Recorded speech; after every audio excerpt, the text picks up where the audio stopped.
Namaste. Welcome. In today's Asana lab, we are going to be going through breaking down and learning Chaturanga. So Chaturanga translating into four-legged staff pose. It is a strength-based pose. So in this shape, we are really working on building strength through the chest, the shoulders, the arms. We're also working the core and the tops of the legs throughout. So today we're going to cover off technique, core alignment cues. I'm going to show you a few little tricks not really tricks, but I guess little exercises that I often do in my classes if we're going to be doing a lot of Chaturangas. We're going to talk about common misalignments, and then we'll go through some modifications, and then we'll just touch a little bit on the transition into the shape. So let's begin. Chaturanga, four-legged staff pose. Staff being straight. So if we're coming down and starting this pose from plank. So in plank we have the shoulders directly above the wrists. We're pushing the heels back, core's engaged. So hips aren't too high, hips aren't too low. When we're coming into Chaturanga, what we're doing here is rolling over on the tips of the toes. We're really going to hug the triceps in towards the body. Shoulders are going to shift in front of the wrists. And then from here, dristies towards the top of the mat, bending the elbows, only coming down as far as the elbows. And then inhale, come back up. And then release. So that is the shape. It actually is a very strong posture to do with control and to work with some of those cues. So cues-wise, what are the things that we want to be looking out for here? We want to make sure that we've got that beautiful long line, right? So from the crown of the head to the back of the heels. So heels are active, they're pressing back towards the back of the room. Crown of the head, we're not looking up, we're not really going down. Kind of looking up towards the top of the mat so that the top of the head is like running down and keeping a nice straight line with the spine. Belly, we're not letting it sag down, it's engaged, so core's engaged. So think about squeezing the sitting bones together and then zipping up right from that base. I like to zip up all the way up into the sternum area. Hips-wise, hips are not too high, and they're not sagging down too low. Again, coming back to that staff posture. So let's just go through that once more. You can have a look at my body here.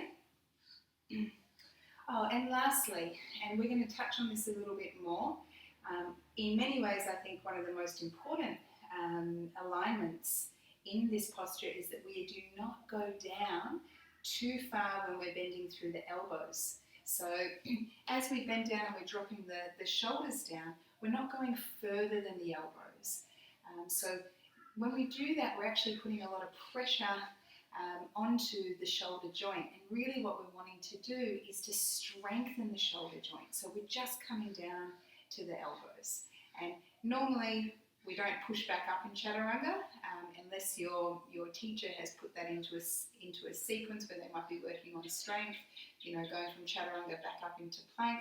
Normally you'll transition through into your upward facing dog in this shape.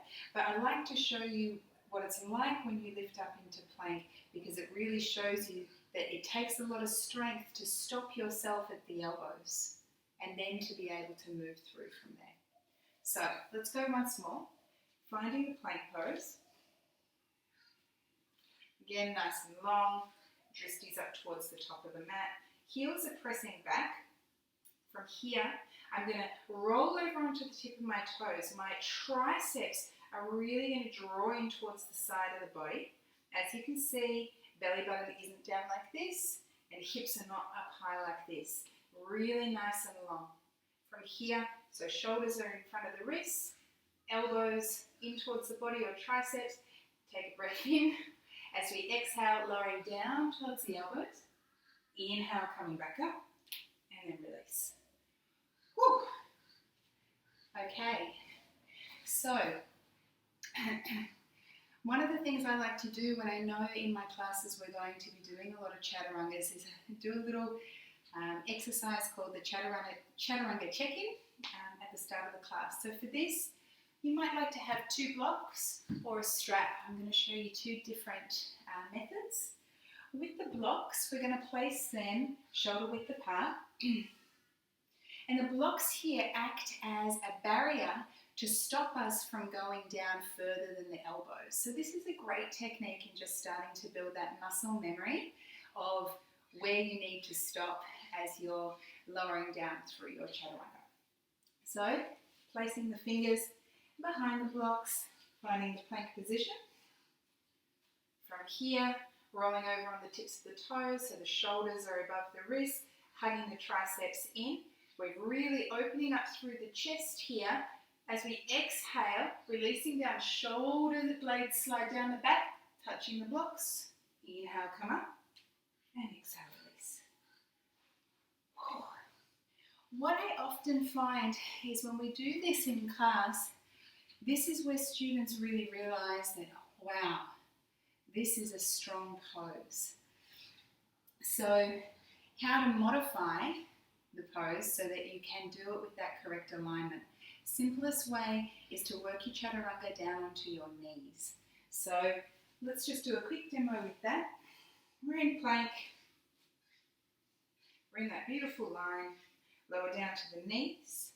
Shoulders shift in front of the wrists. Really hug the triceps in.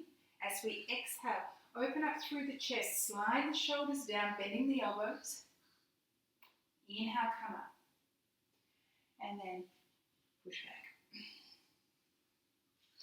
So even for the experienced yogi, if you're in a strong vinyasa class and you're doing a lot of chaturangas, this is a great option for you to shift into if you start to notice that you're getting tired or that your alignment is starting to drop out. So on those misalignment cues, before we do the strap, one of the most common things that we do see in class is that as students go down, those elbows start to open up.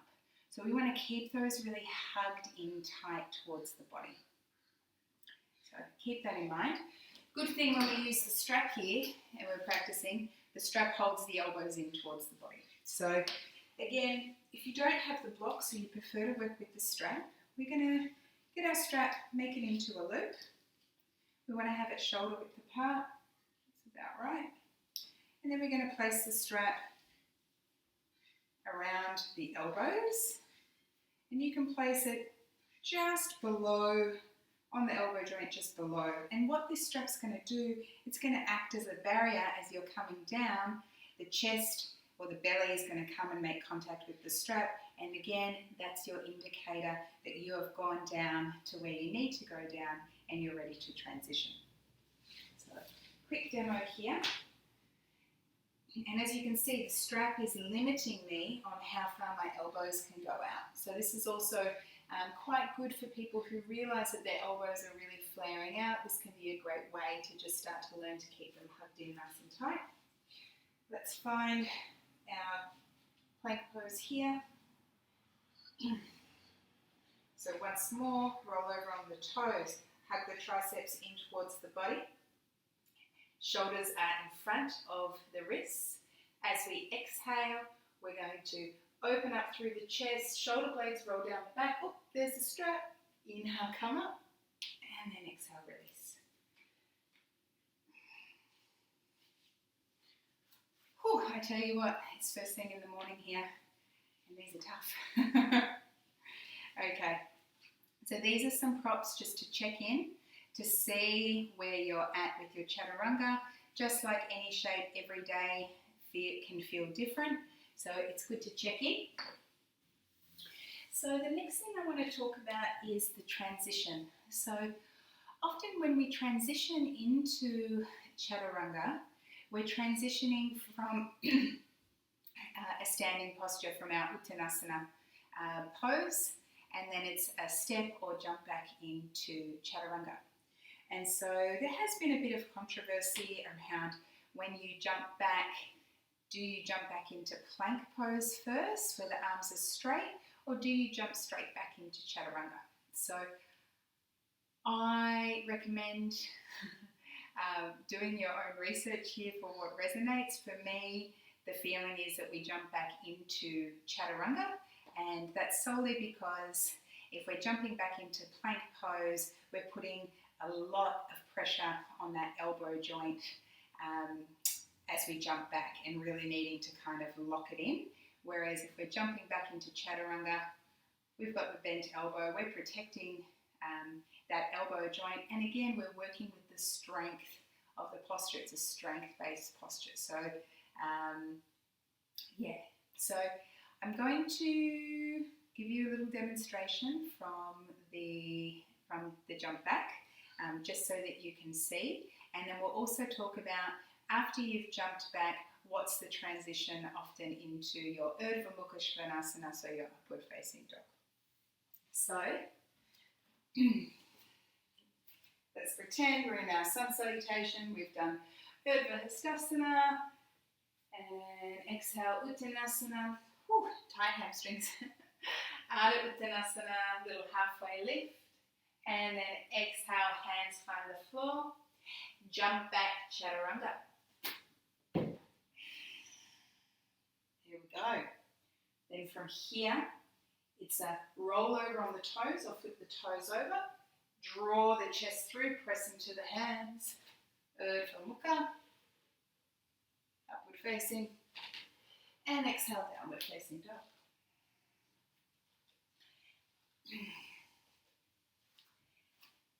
So again, if you're jumping back into Chaturanga and we're really working with alignment here, you want to make sure that you've already got that strength to do so once you're in your plank pose, to be able to lower down and hold there. Because jumping back, it's taking a fair bit of strength to jump back into that bent arm position and hold yourself really nice and straight. Occasionally, or sometimes you might find that the transition is from downward facing dog, shift forward into plank as you inhale, then exhale, lowering down into Chaturanga. So let's just do one more demonstration of the jump back, because I want you to see that, and then we're going to do a quick summary. So here we are. Urdhva Hastasana, exhale Uttanasana, inhale halfway lift, and exhale, jump back, Chaturanga. Yep.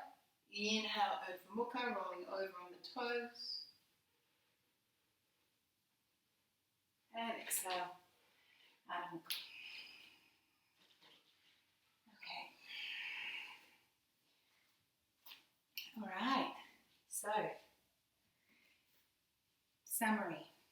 Chaturanga, strength-based pose. We are working our, strengthening our chest, our arms, our core is engaged, and the tops of our thighs are engaged. Strength-based. Alignment cues, heels pressed back, right? So we're getting that nice strong line through the legs. Tops of the legs are engaged, core's engaged. So squeeze the sitting bones together, zip up from your base all the way up to the sternum. As we transition, we roll forward onto the toes. The shoulders shift in front of the wrists. Really hugging those triceps in towards the body so that the elbows don't flare out. As you exhale, you lower down, only coming down onto your elbows. That is Chaturanga. On the inhale, we're either pressing up into plank or we're coming through into our upward facing dog. Common misalignment cues. So common misalignment, not cues, misalignments. Elbows flaring out. Belly sinking down to the floor, hips lifting up too high, shoulders going further down than elbows. That is the most common. And I tell you, it's very, very hard to get I'm going to use the word a safe transition, so safe on your shoulder joint into your upward facing dog or back up into plank if you have gone down too far. Oh, I missed one. For the alignment, dristi. So dristi up towards the top of the mat. So just remember, staff base, long line from the crown of the head to the heels. If you're still working on it, working on your strength, if you're feeling tired on the day or tired throughout, modification, simply come down onto your knees. If you're injured at all in your shoulders, feeling any pain, just opt out of Chaturanga. So I hope that you enjoyed this tutorial and happy Chaturanga-ing.